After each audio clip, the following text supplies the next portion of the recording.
We won. We won. Yeah, we won. Oh, Chelsea, man. Chelsea, This is going to Chelsea. live forever. But we won! But we won. Hell yeah. Let's start a podcast.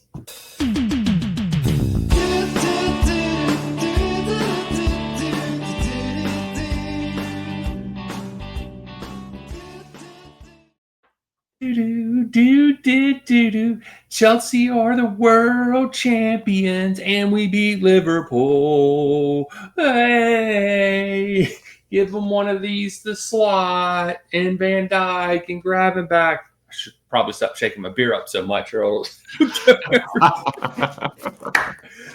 Woo! Yes, this will be a positive, exciting podcast. That guy over there to that side is Jason. Daniel, how are you doing after this great weekend, man? Dude, okay, let me just set the stage. My wife and I show up at Daniel's at 11 a.m. We know we're about to go get lit at a Oktoberfest later.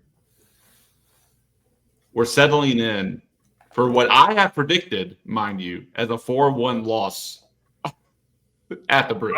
I predicted a 2-1 loss. So, okay. Yes. So we both predicted losses. Yeah. We're settling in. I brought donuts to ease the pain. Mm-hmm. We are surrounded by Daniel's family. My wife is there. She is uninterested, as are most everyone else.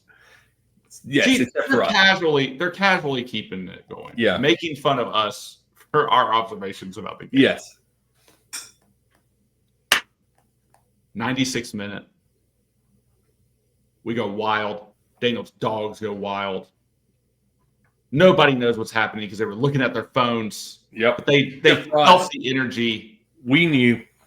Because we had a severe high five fest going on. Yes. In Daniel's living room. It doesn't get much better than that. I feel like so often when Daniel and I watch a game together, it's not that great. It's never that exciting. Outside of Champions League. Outside of Champions League, you're right. Outside of Champions League. Yeah, the finals of Champions League, Daniel and I got on lock. But like regular Premier League games just do not happen this way. They really don't. And I was so happy for Daniel, who, mind you, has been talking about the one, the only, the savior, the wonder kid, Estevao, for a year and a half. Daniel has been big upping Estevao for a year and a half. And man, does he Maresca. Yeah. He delivers. We all bow. We all kiss the ring. We touch the road. That's right. Whatever. Insert any Jesus analogy in this. Apply to Estevao. Blasphemy galore, but Estevao's the new savior. Dude, look, we talked about it after we celebrated and calmed down, and we're going to have massive amounts of beer. But like, we were both more excited about like this win and got more excited about that than winning the Club World Cup. Like, I mean, like, we won the Club World Cup. I was like, cool, we won. Maybe it was just because it was such a dominating performance, and by the second half, it was pretty boring. But this match, like, had the drama and the high, it lived up to everything that it was built up to be. Like, I don't think, if we had predicted it to happen nobody wanted the match to go like this. Like, we finished the match with no center backs on the pitch. Our team's falling apart literally at this point in time in the season, but yet they still are resilient. They still fight. They still score. We are still, though, to be fair, 3 matches in a row now with a red card. So that streak continues. But predict last time. I don't know if I'd have picked Maresca, but we were supposed to predict this last time. Yeah, we were. But that's the crazy thing is Maresca, like, for all intents and purposes, well-earned yellow card or a red card by Maresca. I have no problem if you get a red card for running the pitch line and celebrating with your team. And it would have only been a yellow had he not gotten a yellow earlier in the match for I think was it the penalty? I think he was arguing or something. Mm-hmm. I don't remember, but look, the euphorium, the ecstasy, the joy, the happy. Like I have not felt that way in a long time after watching a Chelsea match. Like it was just a straight dopamine rush. Like it was boom in your face. And it's like you said, when we watch matches together, they normally go bad, or we just play like shit. So, I don't know. It was fantastic though. I like getting to live off of that euphoria, like for the rest of the day, and then drink toasts to the team, especially Estevao. Like it was awesome, man. Like it was a great day. And then we ended the day with a board game. So that was amazing. Yeah. So Daniel's family is gracious and hosting us for literally the whole day. So I wouldn't have any other way. It started out so strong with this game. I think there's like I don't know. I saw a contingent of people that did not like the celebration for Maresca. Who has the audacity? Was this a Chelsea fan? I think it's a Liverpool. Okay, well, that's just because his manager is a worse ball-headed manager than our ball-headed manager. Yeah, exactly. And at least Maresca, that's right. At least ours can grow a facial hair. Like I think Slot just came out the womb bald, and he's just been bald his whole life. Like he's mad about it. That's right. And he doesn't even come out and watch his team in the second half when they score goals half the time. So just saying. You know. We'll get into it. Like there are still question marks around some things, right? Like I mean, like they're like the thing is like we have no defenders that are healthy. I mean, yeah, I thought I read somewhere that the two that went down were preventative. Yeah, Josh and Badiashile supposedly just went out as precautions. Okay. So they're not that we'll talk about that a little bit more. Like that takes some balls to just take your like they did go down injured, so I guess they were like worried enough to take them out. Yeah. But I'm just like I feel like Maresca could have been like, "Can you play? Get in there." Well, no. Let me tell you what Maresca thought in that moment, Jason. What went through his mind?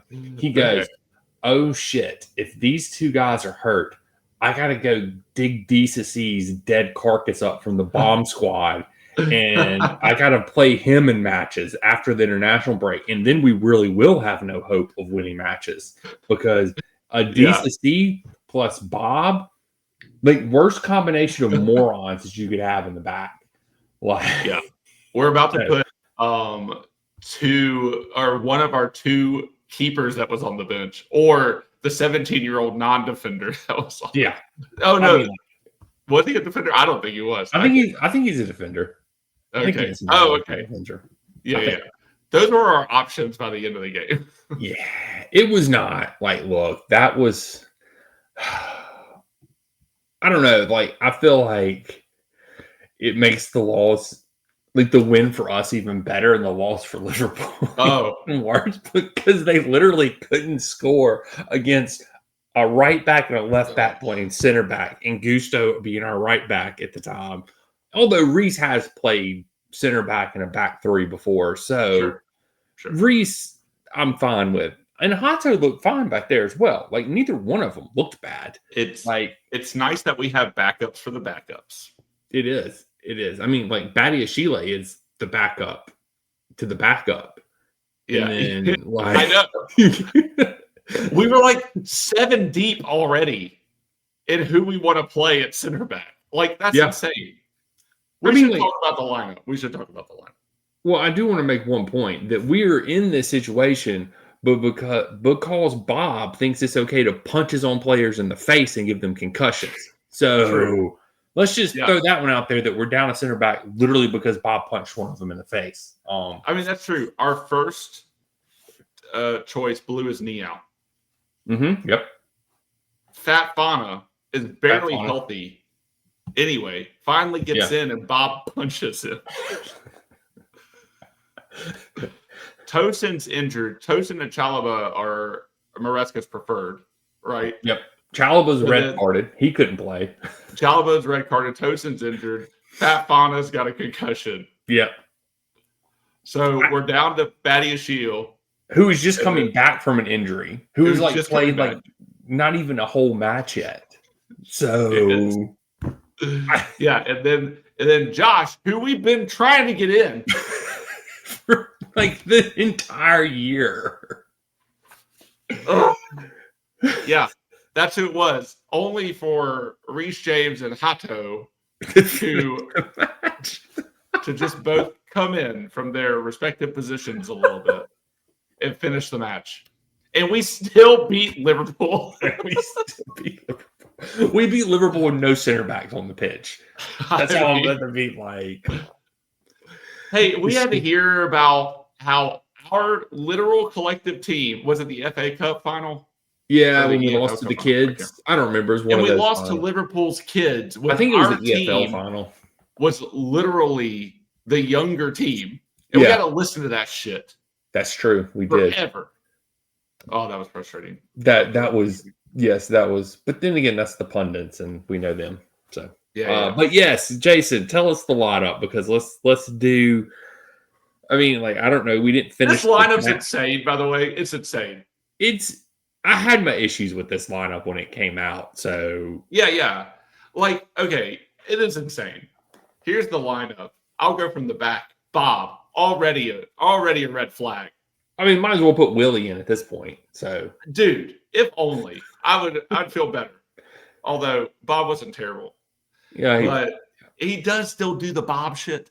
Like I was just like he passed it to Liverpool a couple of times. So he missed out of bounds a couple of times from the air. Yeah, he tried to jump over everybody, missed a punch. Anyway, we got Bob, our back line, Cucurella, who I think is making a case for like one of the best left backs in the league right now. Yeah, I mean, I think he was the best left back in the league last year. But he ended last year probably the best left back in the league, and he is a stalwart legend in the making on the team right now. And he has fantastic hair. I will always point that out. I know he does have fantastic hair, better than David Luiz. Am I right? No, I don't know. I think I like David. I don't know why I'm shooting strays at David Luiz right now. I mean, hey, look, David Luiz. Oh, well, I've forgotten. He had a great. Hold on, I'm gonna go find it now because talk about someone who we used to bounce between left back, left center back, and midfield a lot. Yeah, like dude, David Luiz, his free kicks were just one of the greatest things ever, and his penalties. Yeah, just straight knuckleballs. Like, they were fantastic. Do you want me to keep going the lineup, or are you showing me something? No, I was going to hold on. Oh, David Luiz. It's funny how some people talk about how to win the Premier League, but they have never won it. Jamie Carragher never won the Premier League. They talk and say this player is not right for this league. Yet I won the league. These people have forgotten the past. Whoa! I love David Luiz. With the fire. I love David Luiz too. David Luiz and William are some of my wife's favorite players ever. Willie, dude, it's just like David Luiz was that guy that he just looked so happy out there on the pitch, and he would do something stupid, but he would just but you would forgive him instantly because he was just so much stupid. Yeah, and then I'll never forget the time that he got fouled, and it's like just laying on the ground, and the camera pans into him, and he's like, yeah. You just cheeses it. So I'm sorry. We do love our bad boys at Chelsea, so we'll talk about that some other ways. Okay, so then Batty Chile, left center back, Josh, right center back. Yay, Josh. James, right back. This is important because I'm going to give you the midfield pivot. Caicedo, obviously, the best midfielder in the league, in my opinion. Yep. Unbiased opinion. Unbiased. That's right. Biased, he's the best midfielder ever made. No, I'm just kidding. No, but he at least is the best midfielder in the league right now. He's in the pivot with Gusto. Yeah, no sense, man. It makes no sense. Yeah. It was I was gonna say before the game, like everybody was like, "Oh, Reese is in the pivot and Gusto's at right back," and then the game shows up, and I looked at you and I was like, "Dude, I think Gusto's in the pivot and Reese is at right back." But it just makes no sense. Yeah, but the way it worked out in the game, right? Like because Maresca, and we'll talk about it. Daniel and I talked about it off camera a little bit. Maresca set this up purposefully, like, and it has like. Everybody should go watch the Adam Cleary video that he did on this. I'll always big up Adam Cleary. He does a good job breaking down this game. He said, I like the intro of his video because he said he had geared up for a Ruben Amorim got fired video, and like that didn't happen, so he did this one. But he kind of talks about like a lot of why we set it the way we did. I'm thinking the way on the game, because Caicedo was so forward, that Gusto wound up being a bit more defensive midfield sort of situation that set up some of the bounce passes that Adam talks about. So I'm not going to steal Adam's thunder because I don't even know all the tactics that go. But like, I think that's why. Even though it's weird. I don't know. Like I feel like it. Well, I feel like he was. Like honestly, I feel like he was pigeonholed into it because Santos is hurt, so he wanted another midfielder in there. He can't put Santos in there. Lavia is not fit to start yet, so he can't put Lavia in there either. So I feel like he was sort of pigeonholed into it. But he's been more comfortable having Reese there than. I don't know. Like at this point, like because he's played Reese there, so that's why people thought Reese might be in the midfield. Right, and I agree. And like, it doesn't work. I don't like Reese in midfield. I didn't like it when Tuchel did it. I don't like it when Maresca does it. I don't want either one of them there. I want an actual freaking midfielder to be in the freaking midfield. And I mean, like I don't know if you're gonna do the inverted whatever. I guess I prefer Reese to do it. I don't know. I don't know. Whatever. It's irrelevant. But I do feel like maybe once Santos is back after the international break, like or Lavia, please just, dear God, let Lavia be alive still after the international break. I know. But if you have Reese at right back, pick your center backs. I don't care at this point in time. We have none. Cucurella at left back, and then Lavia, Caicedo, Enzo as your midfield. I think that's according to Bot Mob. Tosin, Chalobah, because he's not going to red unless he gets mysteriously injured training, which happens to us all the damn time. Tosin, Chalobah, Fofana, Palmer will all be back from the international break because it says mid-October, so that's what I'm going off of. But Santos is late October, so maybe end of month. I don't know if Palmer will actually be back though, because I showed you that video after the match of him celebrating and him wincing and holding his groin. Yeah, I just don't see him being back. Somebody jumped. Yeah, somebody jumped into him. I don't know who it was. It might have been Gusto, probably. Yeah. I don't remember. I think Gittins. Might have been Giddens. Giddens needs to learn how to play football and stop injuring players. Hey, well, behind y'all, Pedro striker, but the rest of the front line, Garnacho. Hey, got to start him at some point. Our favorite player, Neto, Garnacho left, Neto on the right. So already, but Neto's always going to be preferred. Freaking Maresca. Maybe not always now. Dude, your audio is like cutting out and it sounds That's because I yelled. It's because I yelled. Probably. No, it's glitchy before that. Is it? Huh. Yeah. Your whole video is glitchy and stuff. Now it's fine. I don't know. Perfect. But good. Okay. Enzo started at number 10. So weird ass lineup, but maybe you're right. Maybe it was just like more of a pigeonhole into it. sort of situation. Well, not at winger because Estevao didn't start. You ain't pigeonholed into nothing when No. Estevao's on You're the right. bench. You know what I mean? But like for the Yeah. most of the lineup, yeah, for sure. So yeah, that's the thing is like if Estevao doesn't start, I'm pissed off. Unless he just started last match and it's like a quick turnaround, then I get it. You got to rest him. But this match, like going into an international break, there's no Champions League midweek this week. Like, start Estevao, damn it. Like, I don't understand how Maresca sees him play and keeps him off the pitch. Like, it doesn't make any sense. Like, I don't get it. Do you think after this he gets in more? Probably not with Maresca. At this point, like I don't think Maresca. I don't know. I don't know. I don't think that it's Maresca doesn't rate him. Maybe it's Maresca doesn't trust him. He trusts Neto more, but like he's clearly better than Garnacho. He's a bazillion times better than Gittins. Like your best two wingers are Estevao and Neto. Like it's not that hard to see. And like I argue Estevao's better than Neto. But that's just I'm me. about to prove you right, but they don't let you like do the comparison on not the app version of this.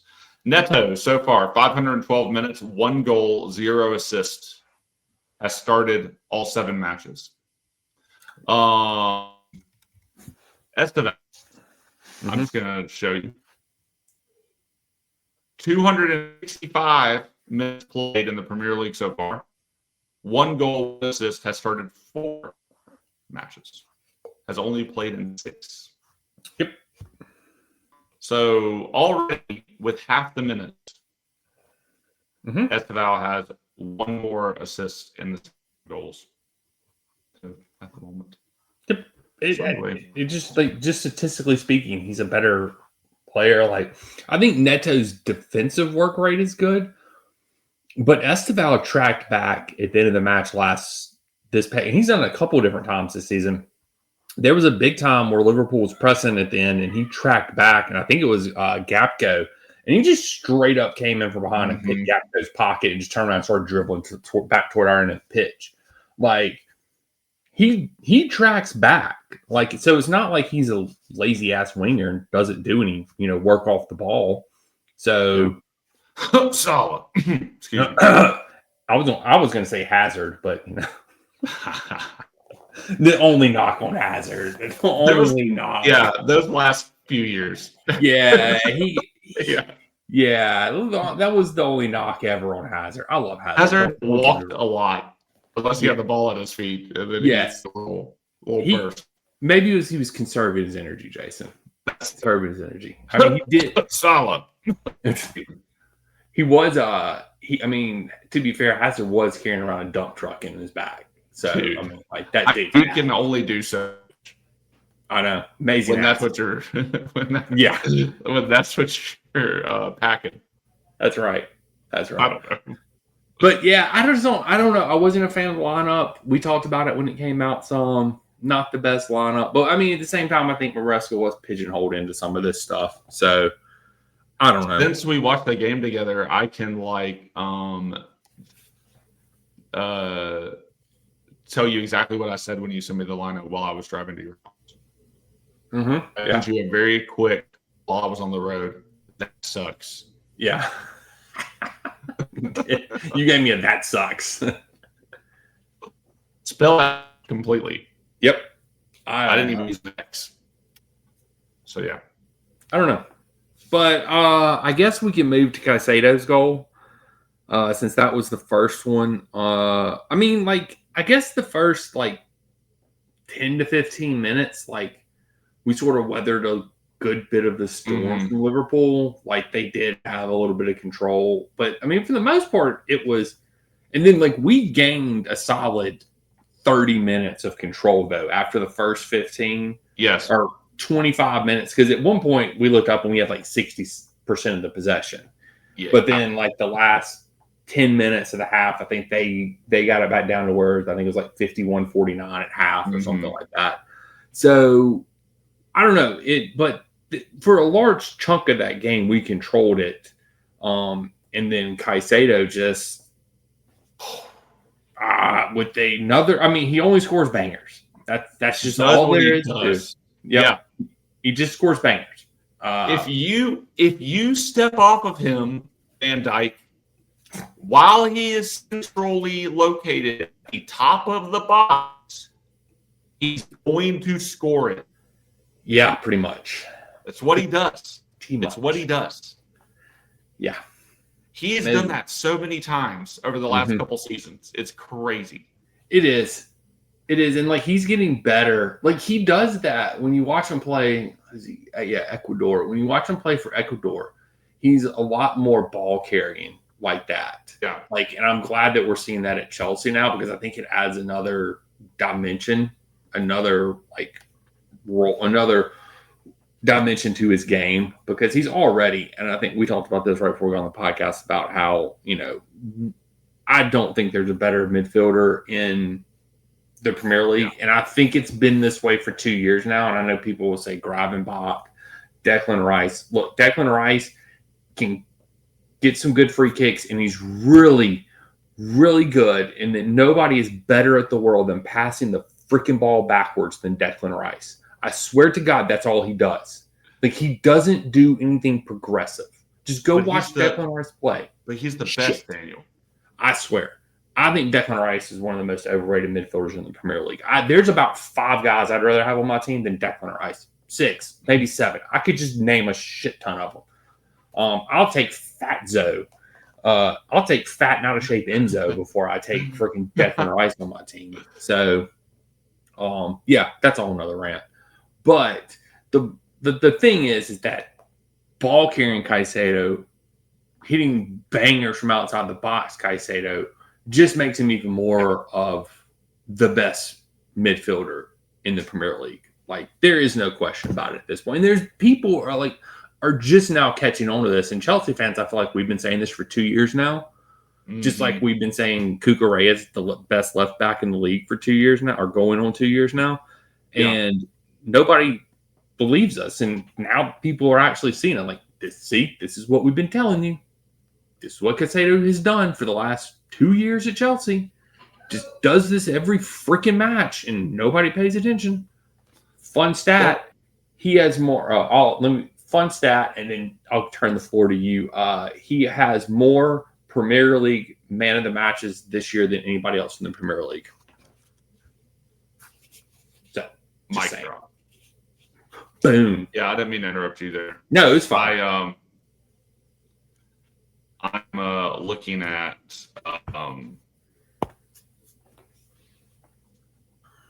players. I'm looking at Declan Rice's stats: 1 goal, 2 assists.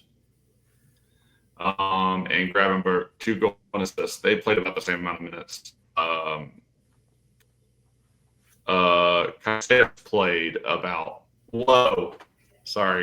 cookie delivery to me in the middle of the pod. Thank you. I love you. Once asked for little ones. But anyway, they all have about 3 goal contributions. All those are all goals. Played about 90 minutes more. He's played 1 game than those 2 at this point. But again, like, that goes into some of the narrative stuff. Maybe we can pick it back up after the match. But, like, there seems to be a contingent out there, mostly Liverpool fans, I assume, that think they played us off the pitch. Mm-hmm.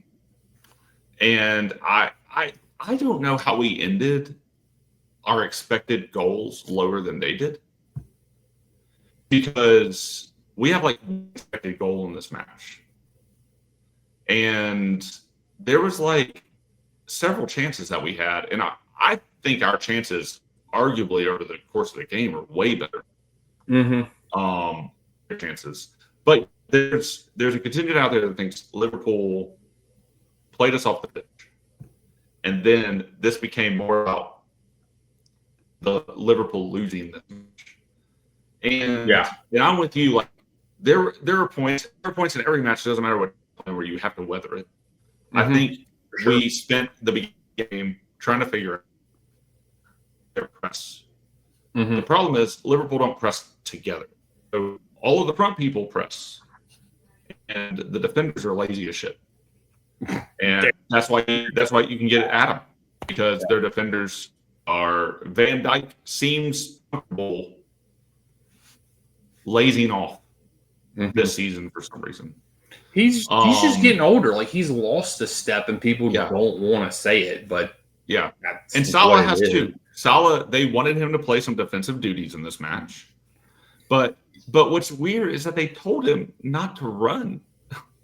Yeah, but to open up that channel, all we had to do was go around it. Watch Adam Cleary talks about the mechanics of how we did that, because they were going man to man in the middle, which works. But Maresca, anyway, that's another narrative. Maresca frustrated the shit out of me, because I think he got this one completely correct, which you have to if you don't have the players to play, and he got the tactics pretty spot on, I think. Even though we didn't have personnel to perfectly execute everything well all the time. You have a thought there, though. I see it in your face. I was going to say fix your audio. Still do about it.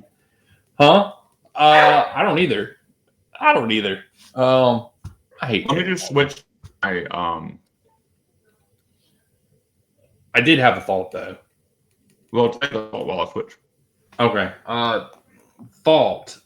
Yes. We talked about this again. I guess this is our prep work. Like, before the podcast, I mentioned, and Jason brought up the point, like, how about Maresca got the tactics spot on, and then I brought up the point, I don't understand how, or maybe you did, I don't remember, we talked about it, maybe been you, I don't remember, but how Maresca can get it so right against the good teams, like the Liverpools, the Arsenals, the Cities. We played those teams really well, and then he can just shit the bed against a Brighton or a Manchester United, like against a team that's going to come out and play a low block. Like, I just don't get it. I don't understand how the man is a tactical genius one way and then can't figure out how to crack a low block. Or Jason brought up earlier, I know Jason brought this up, like, he can't figure out how to play with 10 men. Like, I don't get it. I don't know, man. Like, that frustrating thing is, like, we literally watched. Can you hear me? Yeah, I can hear you.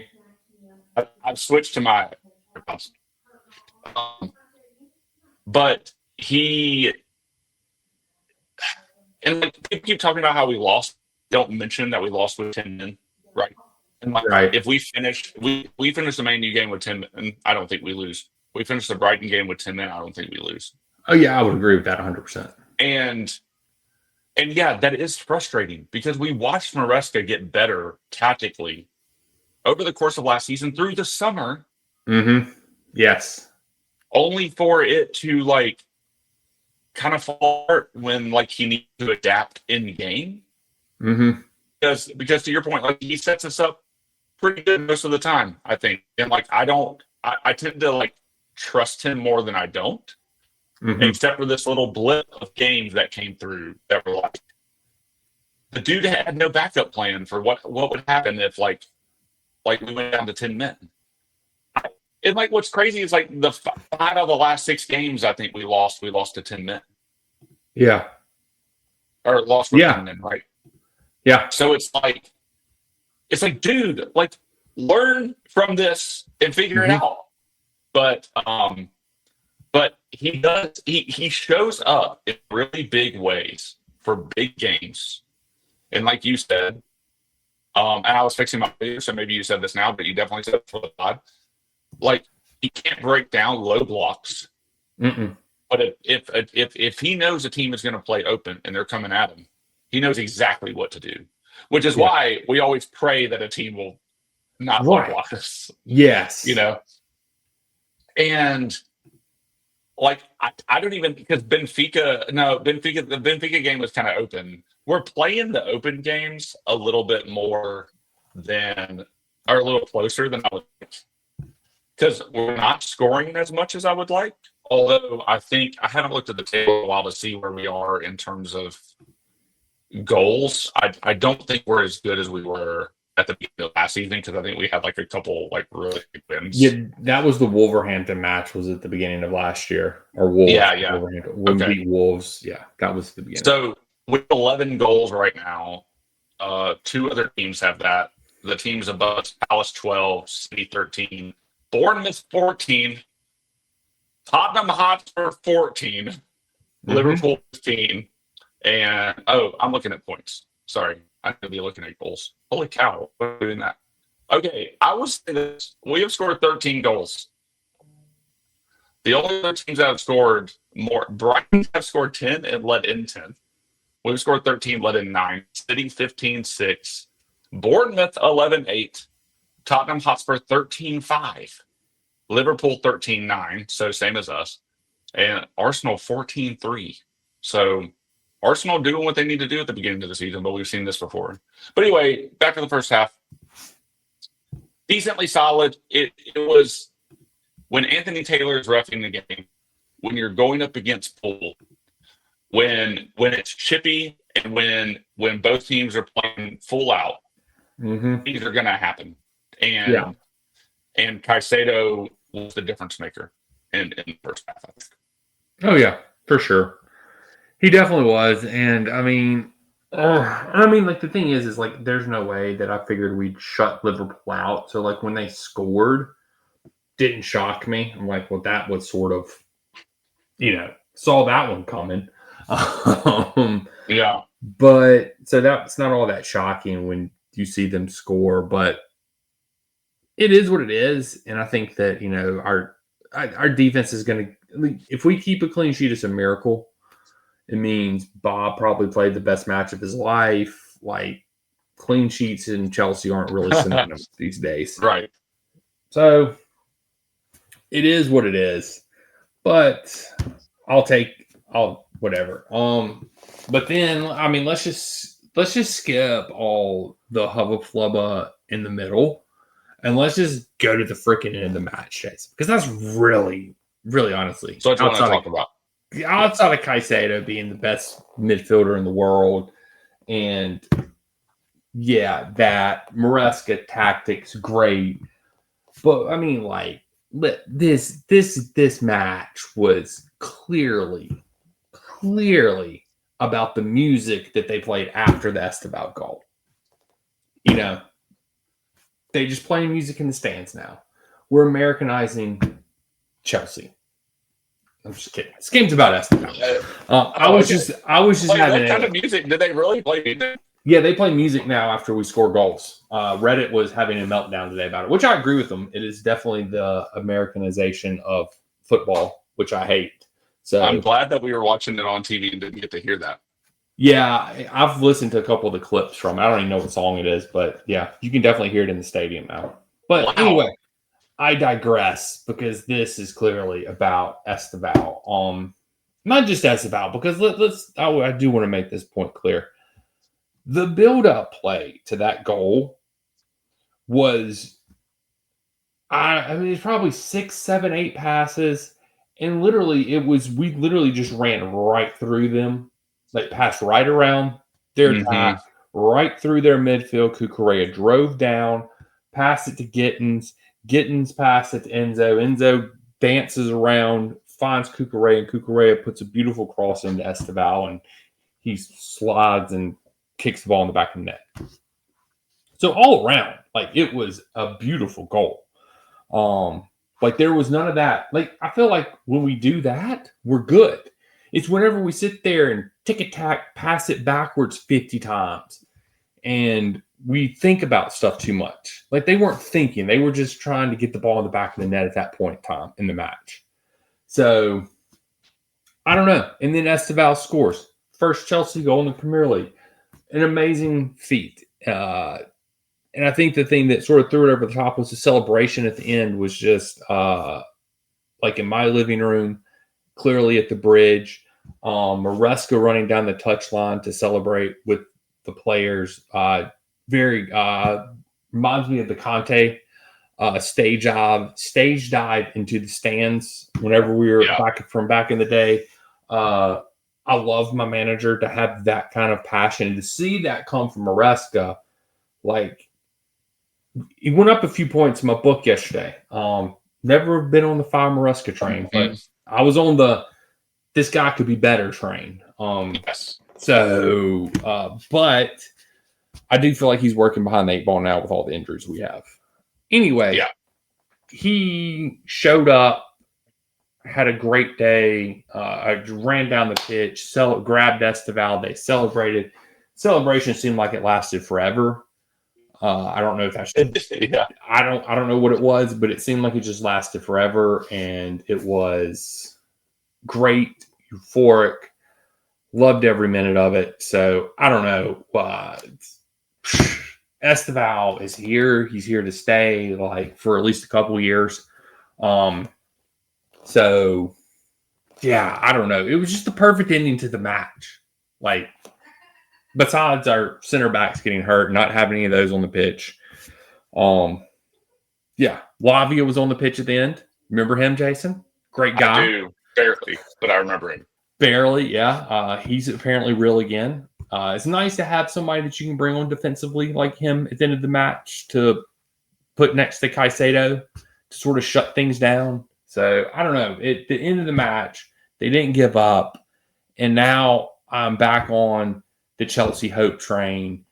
Now we're going to win the Premier League. I'm with you, Jason. We are going to go all the way. We will probably not lose a match for the rest of the season, and it'll be glorious.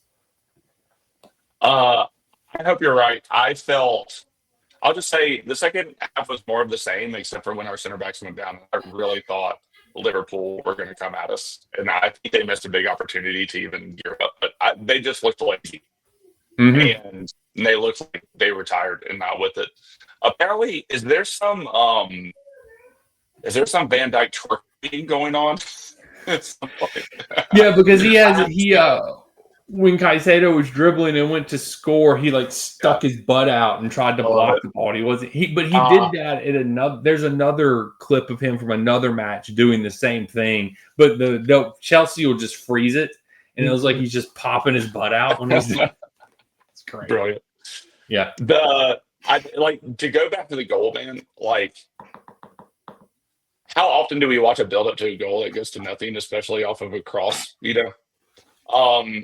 Quite often as Chelsea fans. The build-up was amazing. Like, Caicedo brings the ball down in the middle and just, like, casually, like, lays it off to Cucurella, I think. No, to Enzo. And then Enzo, he kicks it out. Caicedo, it goes through the middle to Caicedo. Caicedo passes up to Cucurella.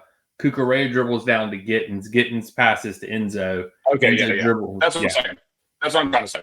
Yeah, gotcha. But even like for Enzo to do that pass to Cucurella makes the run, and Enzo channels it into him, and then that was a perfectly weighted ground. Yeah, cut back cross from Cucurella. Yep, like it split everybody perfectly. For Estevao, how many times do we also watch just nobody have a killer in the box? And he stretches for it and perfectly places it in the box or perfectly places it in the goal. I mean, it just is like, it's one of the all-time greats to me. To like win it in that fashion. If we go on to get anything from the season, we'll talk about how it kind of started here at the pool game. Well, this is like the beginning of like how we were saying we were watching Maresca grow up. Like we just watched Estevao like grow up, and the kid was already like a football god, you know. And so like we just watched him just like oh man, like at Chelsea on the day of days. He smashed it. So I think it's awesome. I really thought we were going to get out of that second half. Like for it to come at the end, at the death of the game too, is only like icing on it. I am with you. The Maresca celebration is what we love. Love that shit. I loved it when Tuchel did it. I love it when Conte jumps in the crowds. I love it. Yep. I love Mourinho's celebration in their own Yeah. way because he's like just such an asshole about like winning the game at the end. Yeah. He I was smug, love arrogant little prick. smug. Yeah, I Yeah. love like all versions of our manager being passionate about the club. Like, dude, I just remember, like, was it when Conte came in? Oh, no, Conte. I can't remember. One of the managers literally like never showed love to the players. Was it Sorry? And then like Sorry just like walk around with a cigarette in his hand. And then Tuchel came in and was like hugging people, and we were just like, "Oh my god, the manager hugged one of our players!" Yeah. It was Like we just Sorry didn't, Yeah. but neither did freaking Potter. yeah, exactly. Potter didn't show the fans any love or the Yeah. players. So Yeah. So it's just like I love it. I love that sort of passion from a manager, and I love it because you and I go off the eye test a lot. When we're watching the games, we're watching a lot of the things that the stats don't pick up, right? Like we're looking for, like, do the players look tired? Do they look interested? Do they look like they even want to be there at all? Like, how are they acting towards each other?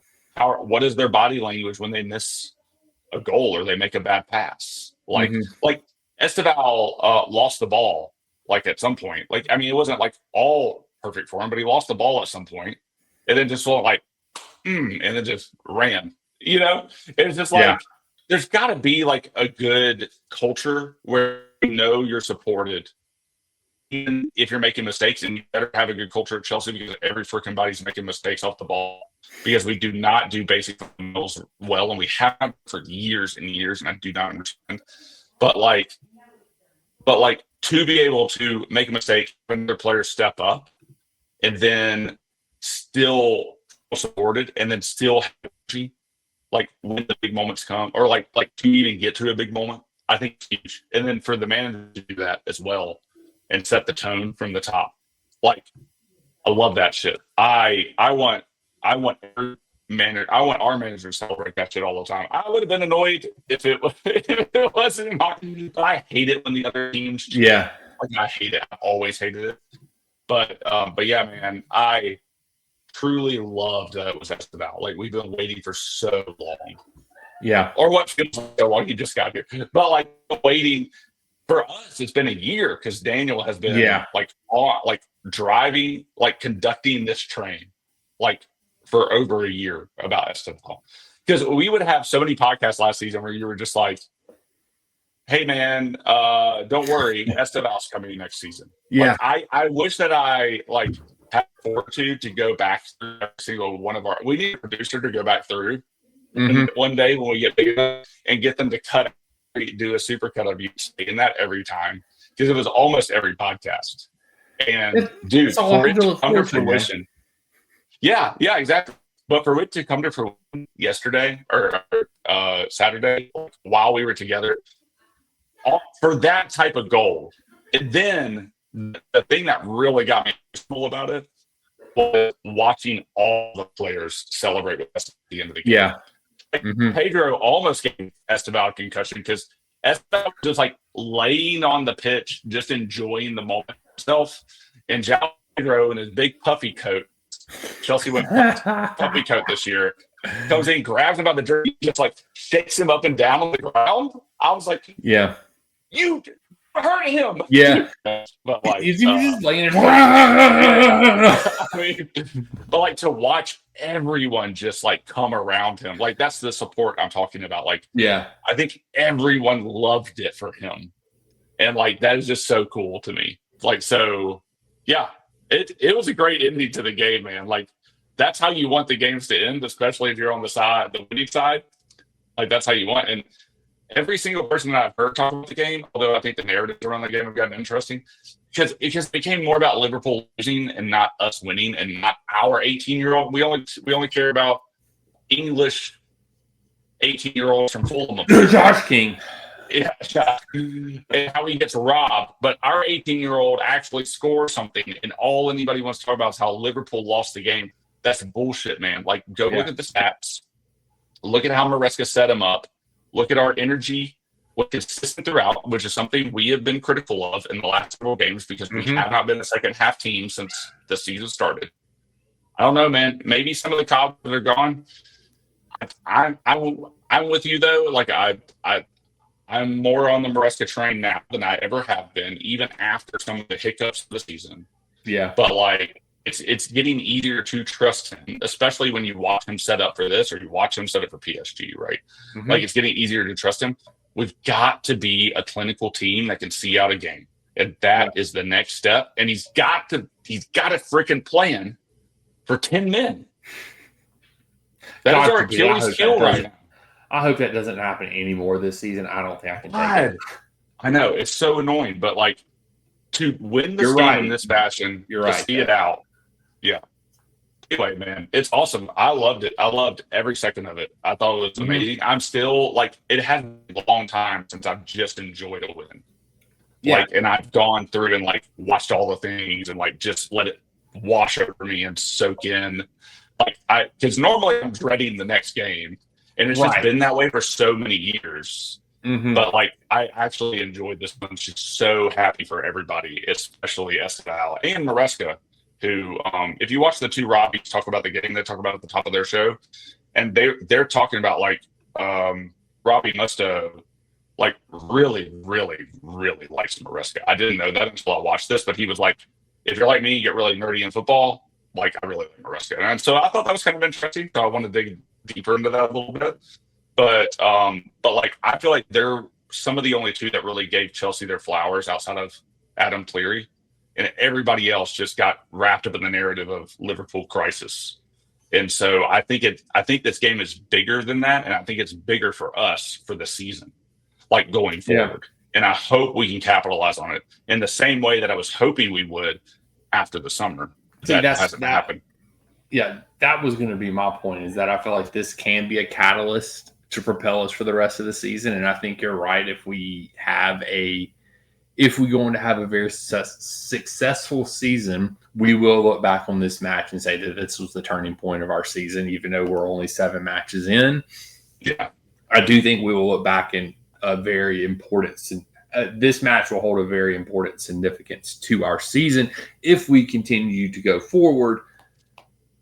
However, I'm just like, I'm on the hope train, but like I said, it's a hope train because I've already been burned once this year because I was like, oh, we're going to capitalize on the Club World Cup. We're going to start out really great at the beginning of the season. And I mean, like, I'm not blaming this on any one person other than with Stanley and Stewart.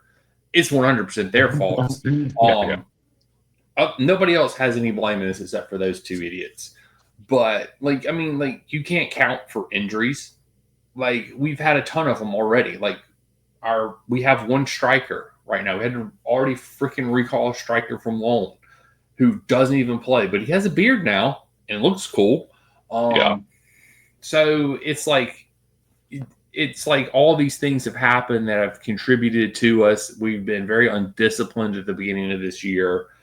Maresca's made some questionable decisions at the beginning of this year after coaching a near, outside of the Flamingo game, just about a near perfect tournament, especially in the championship. Another 10-man game, by the way. Another 10-man. True. That valid point, Jason. Valid point. So maybe if Maresca's players would just stop screwing him, it wouldn't be as bad.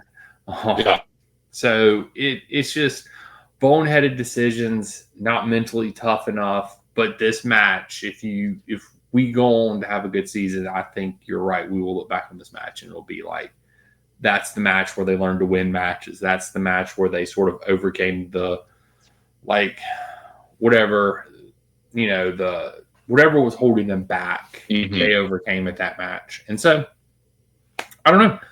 I just hope we can build on it this time and pray to God that Reese isn't hurt more than what they've said, other than his shin just being busted open and some Liverpool player having half his tattoo on the bottom of his boot now.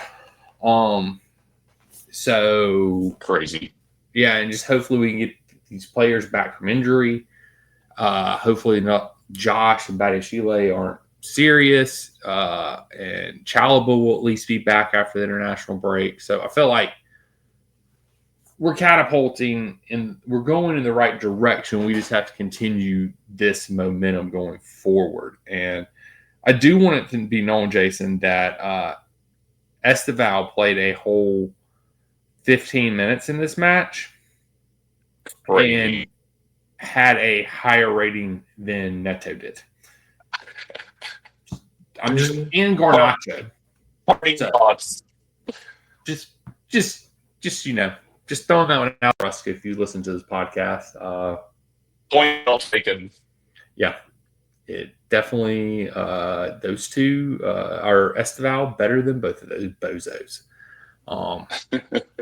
But it is what it is at this point. Yeah.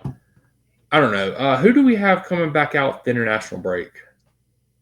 We have Nottingham Forest. Oh, great. And Daniel, it's a 6:30 game too. Shit. And they're probably going to fire their coach too over the international break. So they'll probably get like the new manager bump. Yeah. And all this, and it's gonna suck. They have 3. Oh, never mind. Sorry, that is listed to the injured suspended players list. They have 3 injuries who are currently 1, 2. Betty Sheila is on the Knox doubtful and Josh too. So hopefully he's still there good. But 1, 2, 3, 4, 5, 6, 7, 8, 9, 10. Cole Will's one of those, so 9. 9 players are currently on our injured list. That's insane. It's crazy, man. That is just complete insanity. That's our injury list right now. I can't.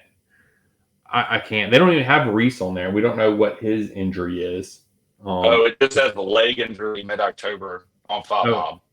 Okay, well, yeah. So hopefully it's just like a bruise. I'm hoping it's just that cut. Or a cut, yeah. Have you seen that picture? I haven't seen it.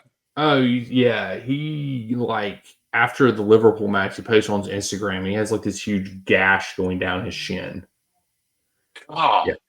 Yeah, it's pretty gnarly. So, I don't know.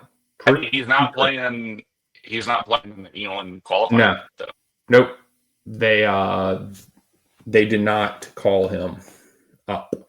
Because they said he was injured, so they didn't. Tuchel had called him up, but then he was injured, and so he didn't go.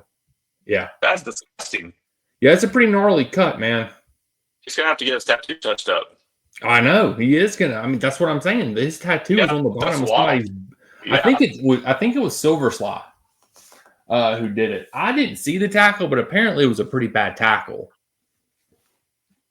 God, Soboslai is he's such a douche, he's a douchebag. He just looks like it.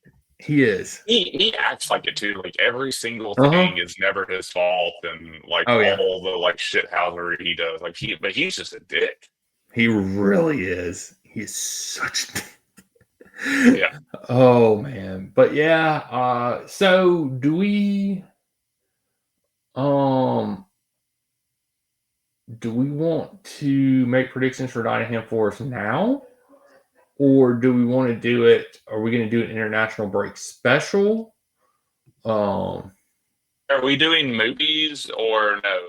Oh, we didn't talk about that. Yeah. We could just let it be a surprise for everyone. We could, because we didn't do a will.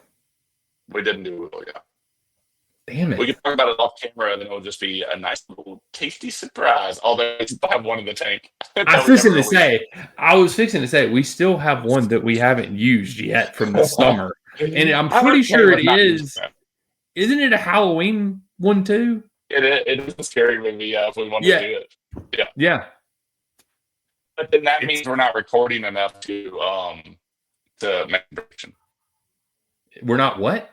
We're not recording to then make the prediction for the Nottingham Forest game. We're just releasing an old episode. True. So, yeah, I'm with recording next week if you want to. Okay. We also are supposed to be doing a book club, but we haven't talked about it. We haven't. Have you? Yeah. Well, we got a lot to talk about when you get off. We have a lot to talk about. Yeah, we do. Yeah. We do. We'll do something. We'll surprise everybody on Monday. Yeah. We'll surprise everybody on Monday. There'll be an episode up. I don't know what it'll be. Maybe I can get another hobby box and we can just do it. Hey, I'm fine with that. We'd be sober this time. Oh yeah, we can plug that. We'll plug. I'll let you plug that in the plug section. Yeah, go listen to our go watch on our YouTube channel. We uploaded opening the new Topps Premier League hobby box over the weekend. Jason and me did it right after we got back from an Oktoberfest, and we were not completely sober when we did it. So I'm scared to go back and watch the episode. Like, I don't really want to. Because I don't remember. I remember, like, some of it, but there's parts of it I'm just like, I might have said something really stupid on that episode, and I just don't want to know, so I'm just not going to watch it. Dude, we did pull, like, some interesting things. We did. You tried to list them? No, I'm not going to. I'll tell you my plan when we get off the air, because I don't want to release my plan to the world. Okay, I love it. Yeah, I'll tell you when we get off the air. Yeah, I have a plan. All right. Sounds good. But yeah, I am excited to see where we go for the rest of this year, because I feel like we've got momentum finally. I just pray that Nottingham Forest does not fire Postecoglou before we play them.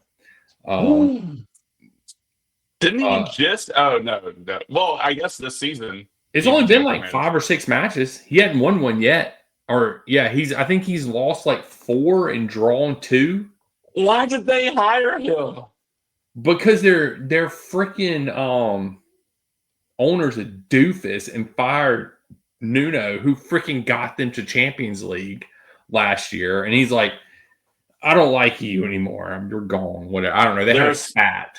There are some people who really don't like Nuno because they think he's like self-sabotaging, but I don't like Nuno. So. No, I mean, in this instance, maybe in other instances he has been. In this instance, Nottingham Forest owner is just a legit dick. That's insane. That's insane. Like, the fact Postecoglou is still there right now is amazing. That is wild. Yeah. Holy shit. I mean, Postecoglou sucks. I mean, like he's a bad manager. Like, you just can't win playing the way he plays in the Premier League. In other leagues, you probably can get away with that if you have the talent, because the gaps are so far in between the teams. Premier League, the gap's not that big, and especially when you're playing with shit Tottenham talent, like that ain't nowhere.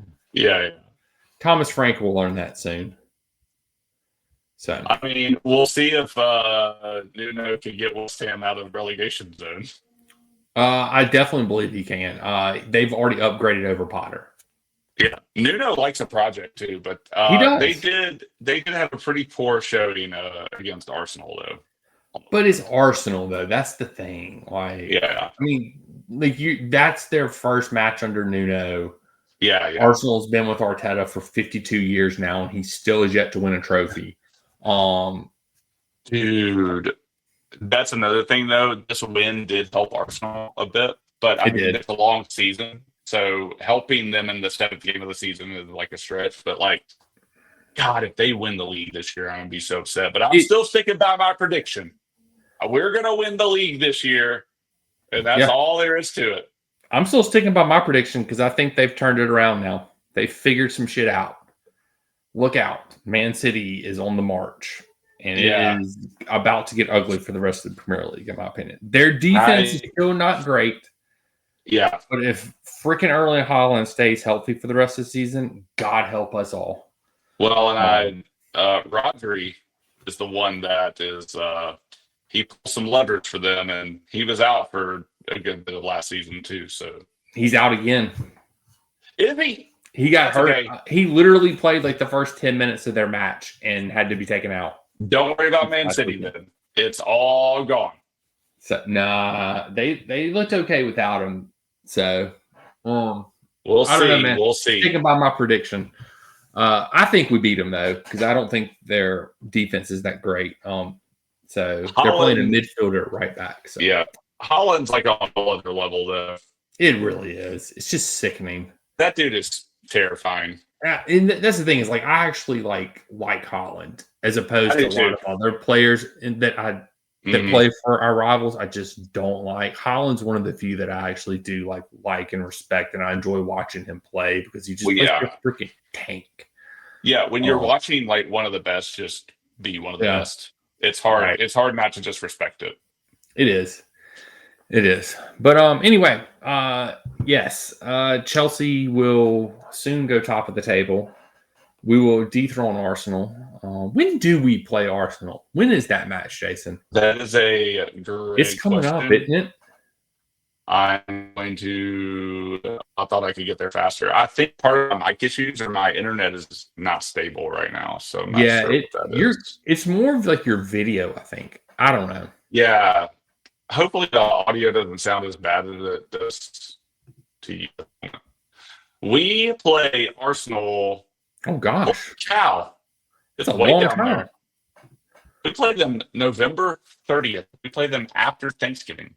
So I'm thinking that's a 10:30 match on a Sunday. We need to watch that. Dude, we should. I don't think there's any reason not to. I would agree. We can have a Friendsgiving after Thanksgiving. Dude, I actually love Thanksgiving just because of the food.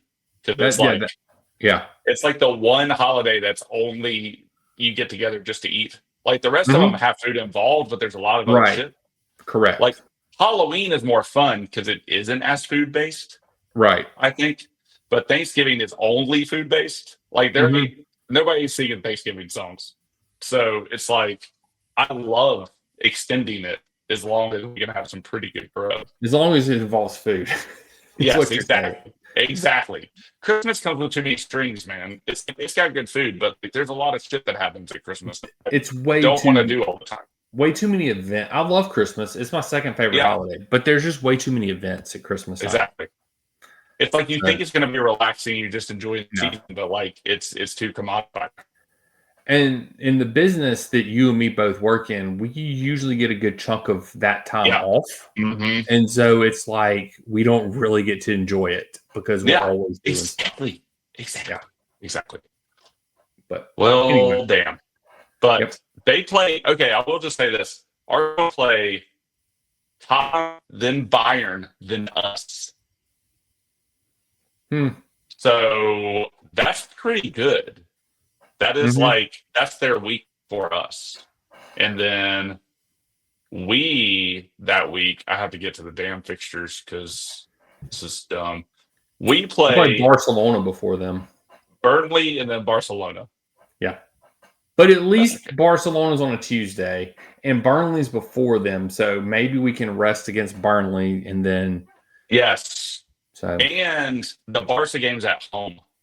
yeah. Because the Arsenal game, I thought I think it's at home for them too. So that kind of sucks. But Yeah. But when we come back from international break, we have Nottingham Forest at Nottingham Forest, then we have Ajax at home, Sunderland at home.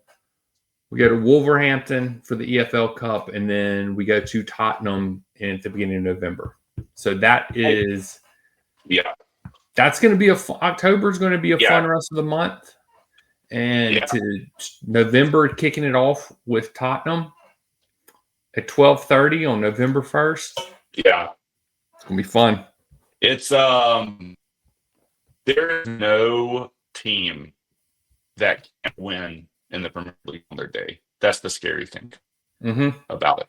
Like there are teams that I'd rather play for sure, but like I tend to be scared of every single one of them because I think like anything can happen, which is why I'm still willing to be like nobody is so far out front right now, it points wise at least, that we're not still in a conversation of some sort around Right.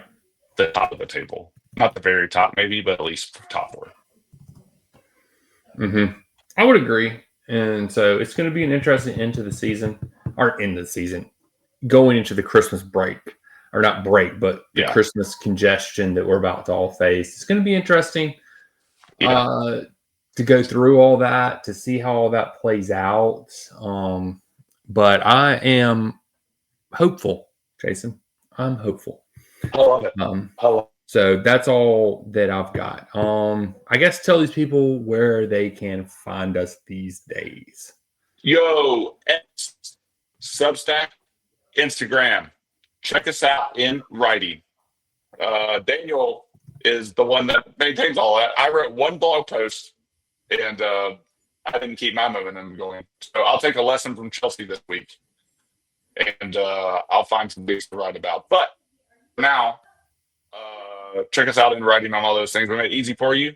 The handle is at Red White Blues FC. That's right. And we are also on Spotify and Apple, wherever you listen to your podcast at these days. We are there.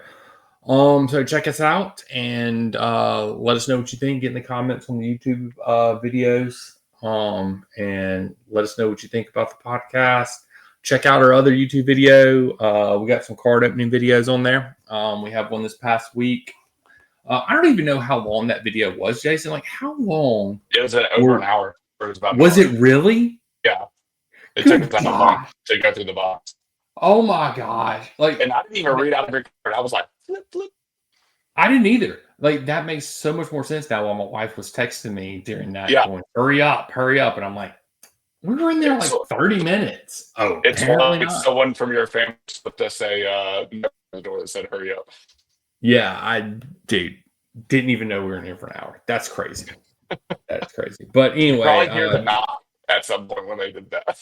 Probably. I mean, that's if you've watched this or been listeners or whatever for Jason and me for any amount of time, we're going to do a 45-minute, 30-minute episode. It just doesn't ever work. We're just too long-winded people. But anyway, until after the international break and whatever Jason and me decide to do, we'll catch you guys and gals on the flip side. Chelsea. Sorry, I won't get to the whole thing, but keep the blue flag flying hope. Flippity floppity.